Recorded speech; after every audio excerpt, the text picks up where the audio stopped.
fire.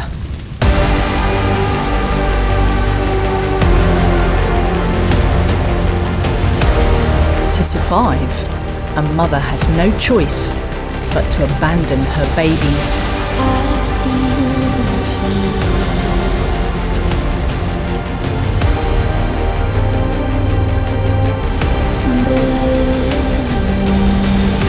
Creatures flee as their homes are engulfed. They'll be lucky to escape with their lives.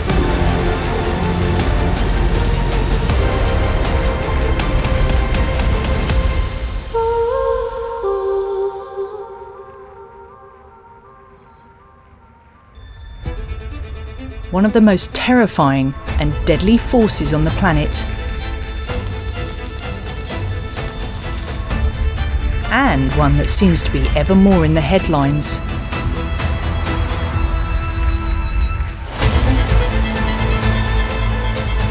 As wildfires sweep through neighbourhoods and devastate lives.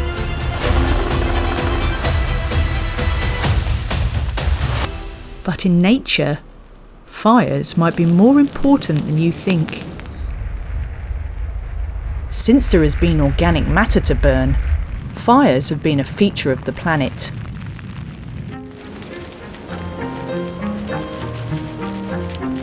As the flames subside, the survivors can survey the remains.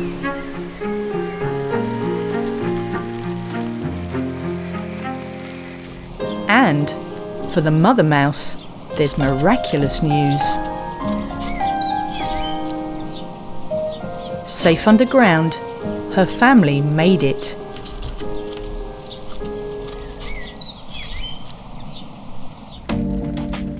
Many animals and plants are used to fire as a regular part of their lives. Indeed, some even thrive on it.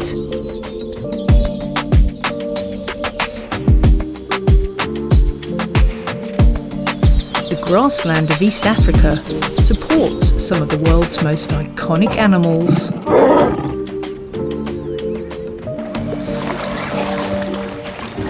Not a place you'd want to see go up in smoke. But when the mercury soars, it just takes a spark.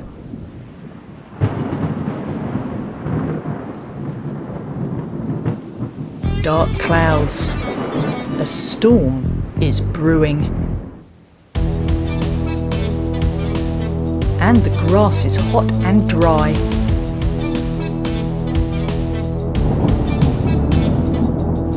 Like a predator, on a killing spree, the fire attacks the plains, gnawing its way through the vegetation with terrifying speed.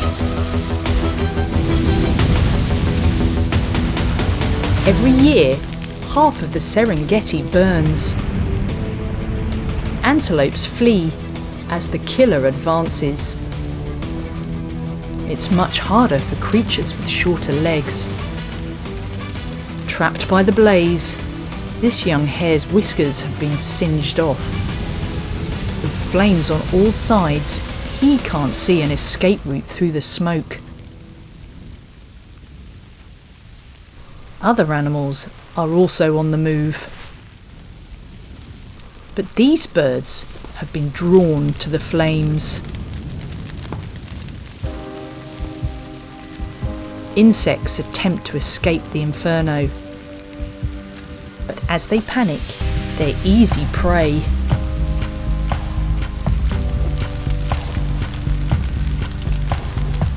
With dagger-like beaks, they'll snatch anything, even larger prey, if they can get to it.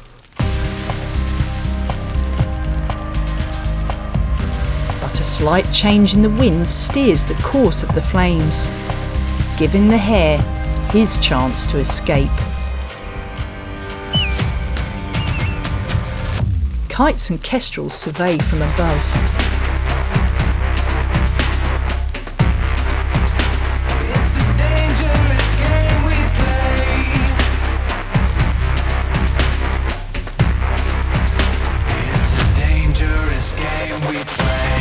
Marabou storks and other birds follow, like undertakers in the fire's wake. A whole host of animals appear, seemingly to profiteer from the loss of life.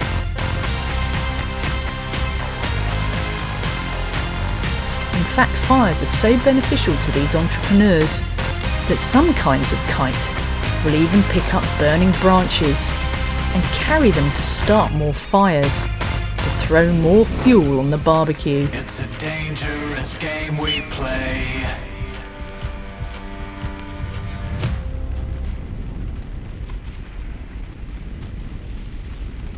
Baboons take advantage of their handiwork, binging on the flame-grilled delights.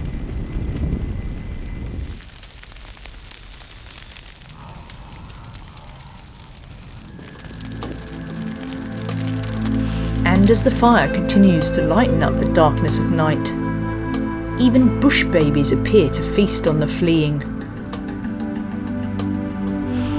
feeding in the eerie glow. A macabre banquet for a whole community of creatures.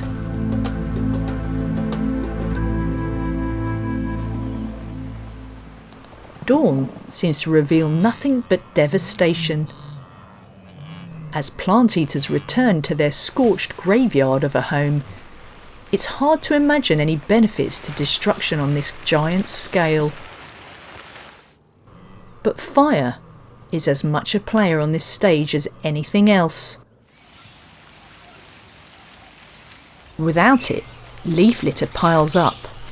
It takes years to break down, and the layer blocks the light, making it hard for new plants to grow. Fire strips it back, cleaning the ground and thins out shrubs, keeping the grassland open.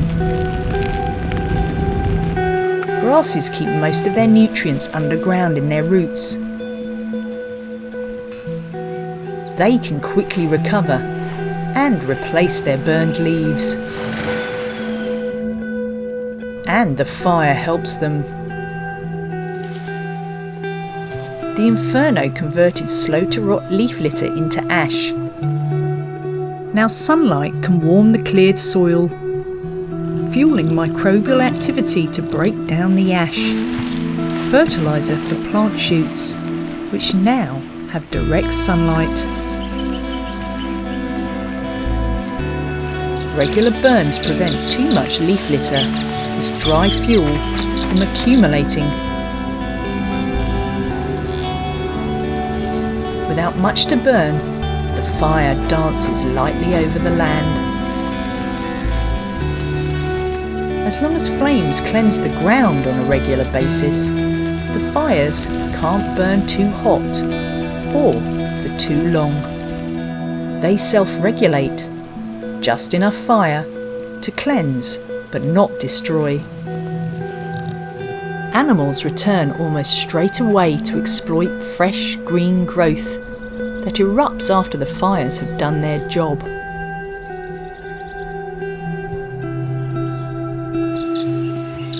Landscapes visited by fire generally have a higher animal diversity than places that no longer burn. There's a beautiful cyclical elegance to this ancient relationship.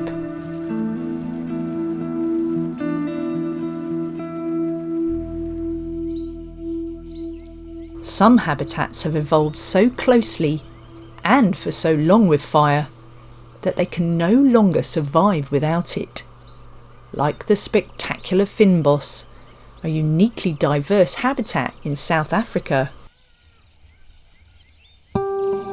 Every year, fires set the Fynbos ablaze.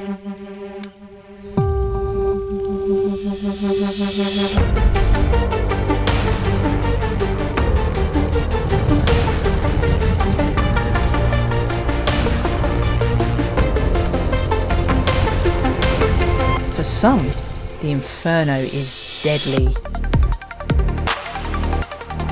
But many of the plants here have evolved so closely with fire that they depend on the flames to crack their seeds or trigger their bulbs to sprout.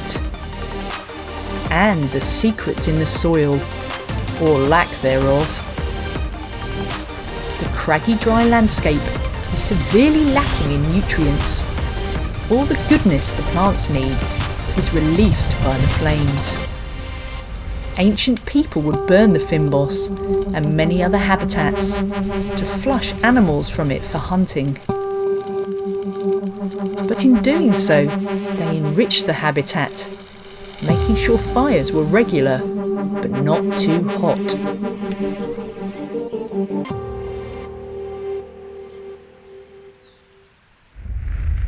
Native Americans did the same, and with the same benefits to plants and animals. Giant sequoia trees need fire to rid them of pests and germinate their seeds. They have evolved fire-resistant bark so they can take the heat.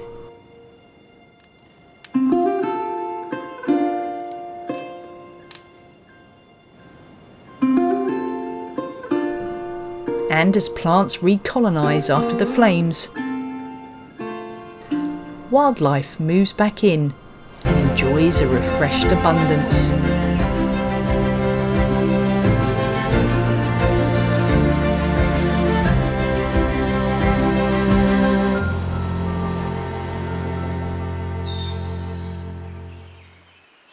But this is not the story of the fire we see on the news.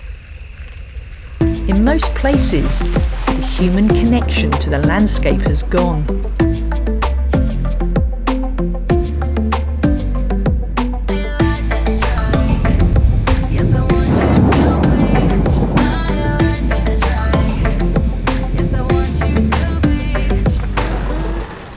Our instincts tell us to prevent fires.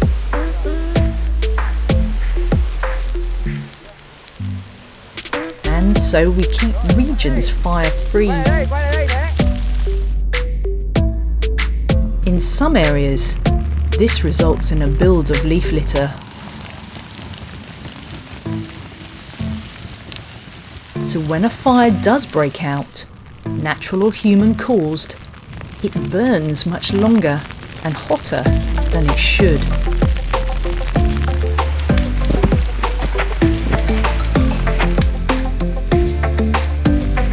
Devastating results.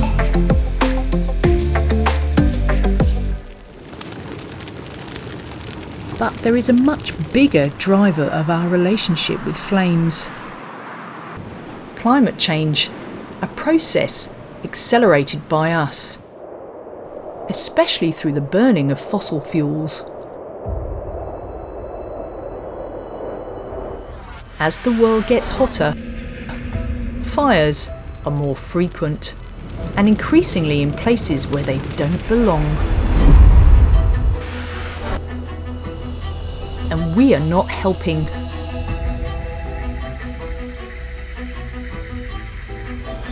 Jungle, the rainforest, by definition, a wet place, not somewhere you'd expect fire. But it's a landscape under siege.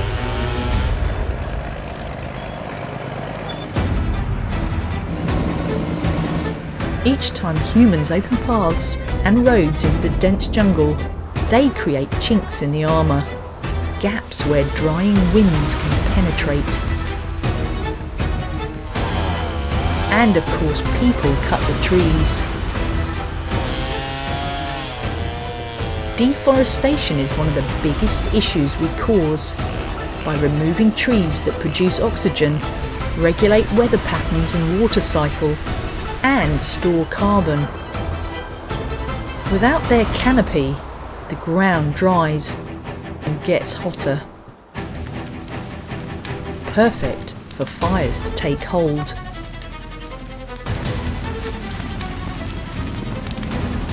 The burning creates clouds of smoke that hold heat, making it worse. And the burning plants throw more carbon into the air, more to accelerate a rising climate. The remaining scrub is burnt on purpose to make way for grass for livestock. But in rainforest regions, the soil is poor and without the protection of trees, is quickly exhausted and blows away. The impacts are wide-reaching, with landscapes drying out and overgrazing damaging the soil.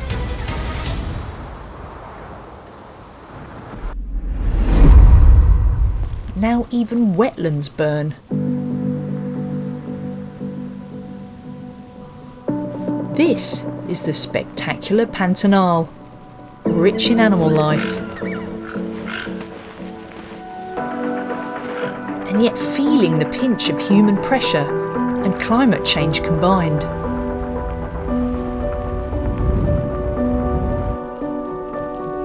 Animals flee,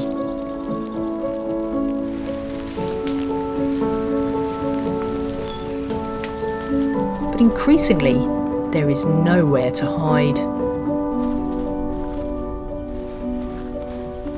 Fire can be enemy or ally, which comes down to education and understanding its role in different landscapes.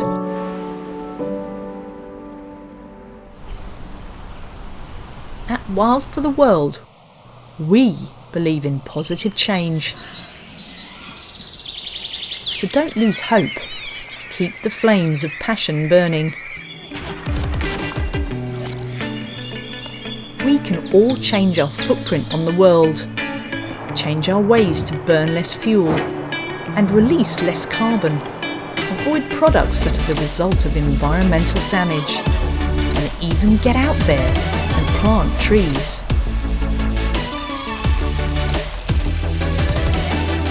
And of course, in this warming world, be diligent not to be the cause of unintentional and life-threatening wildfires.